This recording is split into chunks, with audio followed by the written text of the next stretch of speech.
अब जरा एक नजर डालिए कि अभी से अगले साल दिसंबर तक कहां कहां चुनाव होने हैं। उत्तर प्रदेश, पंजाब, उत्तराखंड, गोवा, मणिपुर में अभी चुनाव चल रहे हैं, आप जानते हैं। और इसी साल नवंबर दिसंबर में गुजरात, हिमाचल प्रदेश के चुनाव हैं। मार्च 2023 में मेघालय, नागालैंड, त्रिपुरा में इलेक्शन होगा और अगले साल मई में कर्नाटक का चुनाव भी होना है, जहां से ये विवाद शुरू हुआ है। 2023 के आखिरी महीनों में मध्य प्रदेश, छत्तीसगढ़, राजस्थान, तेलंगाना और मिजोरम में चुनाव होने हैं। बिल्कुल इसी तरह 2024 से पहले कुल 16 राज्य ऐसे हैं जहां पर विधानसभा चुनाव होने हैं। मतलब यह हुआ, राजनीतिक इतिहास यह कहता है कि धर्म के मुद्दे पर बने विवादों के व्यंजन का आखिरी कौर तक राजनीतिक दल स्वाद लेते हैं। फिर तो अभी हिजाब का विवाद फैलकर शुरू ही हुआ है। अभी तो कर्नाटक के हिजाब का विवाद उत्तर प्रदेश, उत्तराखंड और पंजाब के मौजूदा चुनाव के वोटर के सामने थाली में परोसा ही गया है।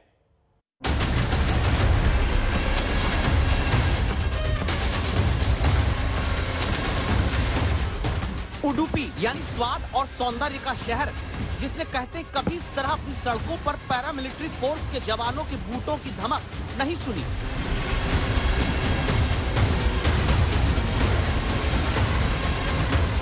उडुपी कर्नाटक में हिजाब विवाद की शुरुआत का केंद्र बिंदु, जो 13वीं सदी के कृष्ण मंदिर के कारण दक्षिण का मथुरा तक कह दिया जाता है। इस शहर ने कभी यूं फ्लैग मार्च होते कहते नहीं देखा, लेकिन अब देख रहा है। क्या माहौल हिजाब और हिजाब बनाम भगवा में इतना तनावपूर्ण हो चुका है कि पैरामिलिट्री फोर्स के जवान शहर में शांति बनाए रखने के लिए मार्च कर रहे हैं, या फिर दक्षिण का तनाव उत्तर के चुनावी तनाव को कम करने की राजनीति का हिस्सा है?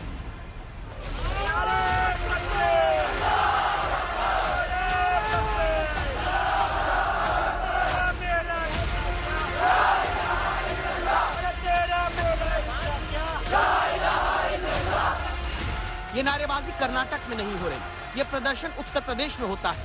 अलीगढ़ मुस्लिम विश्वविद्यालय के बाहर छात्र प्रदर्शनकारी जुटे। अलीगढ़ में पहले चरण में मतदान हो चुका है। पश्चिमी उत्तर प्रदेश के दूसरे हिस्से में अभी दूसरे चरण में वोटिंग होनी है। अलीगढ़ में संवाददाता ऐश्वर्या पालीवाल मौजूद है। इन्होंने प्रदर्शनकारियों से पूछा, प्रदर्शन की वजह क्या है?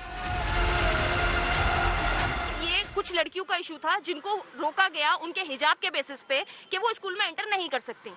पहली बात तो मैं ये जानना चाहूंगी, हजारों सालों से मुसलमान इस देश में रह रहा है और हिजाब जो है वो मुसलमान के कॉन्सेंस का हिस्सा है और कॉन्सेंस की आजादी हमें हमारा आर्टिकल 25 दे रहा है। ठीक है, उसको हमें गारंटीड राइट है हमारा, हमसे कोई नहीं छीन सकता। Point number 1।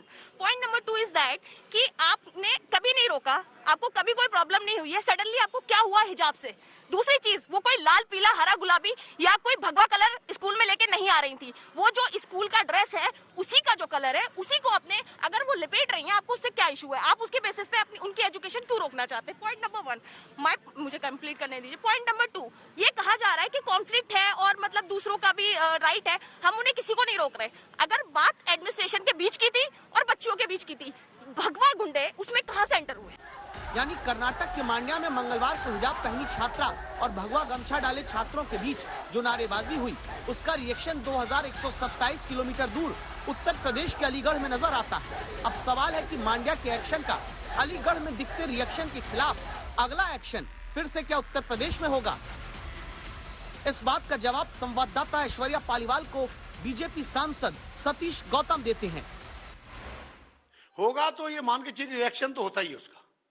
अगर वो किसी चीज को लेके, कर्नाटक में ये हुआ, बेटियों ने ये करा, वहां पे भी टीका लगा के पटका डाल के आगे उठ के हमने गमछा डालेंगे भगवान राम का, तो उस तरह की वातावरण में शिक्षा की पढ़ाई नहीं होती है, नहीं इन बच्चों को करना चाहिए। अगर यहाँ ये करेंगे, पहली बात तो होगा नहीं, अगर करेंगे तो उसका रिएक्शन स्वाभाविक होगा। अलीगढ़ एएमयू है और बीएचयू हमारी बनारस है, दोनों यूनिवर्सिटी केंद्र शासित। अगर यहाँ होगा तो वहां रिएक्शन होगा उसका। तो क्या उत्तर प्रदेश में चरण दर चरण चुनाव के बीच ही चेन रिएक्शन भी हिजाब पर चलता रहेगा?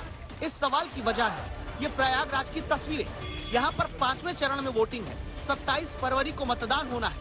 उससे पहले कर्नाटक से शुरू हिजाब विवाद में प्रदर्शन प्रयागराज तक होता है। मुद्दा सिर्फ हिजाब नहीं सुनाई पड़ता।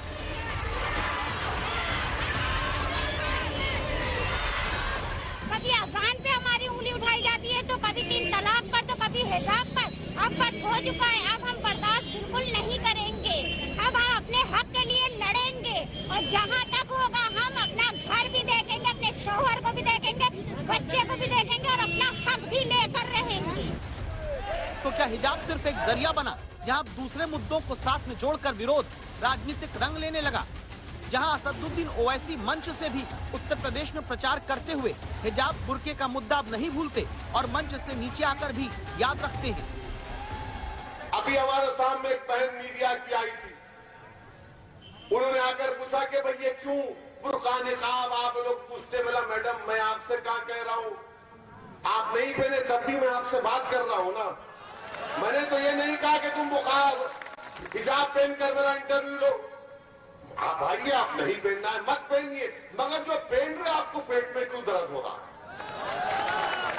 आपके पेट में क्यों दर्द हो रहा है?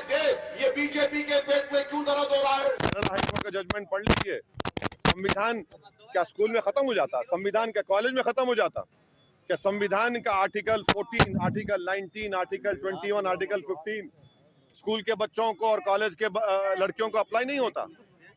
कौन सी बेटी बचाओ बेटी पढ़ाओ की पॉलिसी सरकार की? यानी दो तस्वीरें चुनावी रेसिपी के तहत उत्तर प्रदेश में दिखती हैं। एक तस्वीर जिसमें कर्नाटक में भगवा गमछा पहने छात्रों के सामने नारेबाजी करने वाली छात्रा मुस्कान का समर्थन है और भगवा गमछा डालने वाले छात्रों का विरोध, और दूसरी तस्वीर ओवैसी की तरफ से हिजाब के मुद्दे को लगातार उठाना।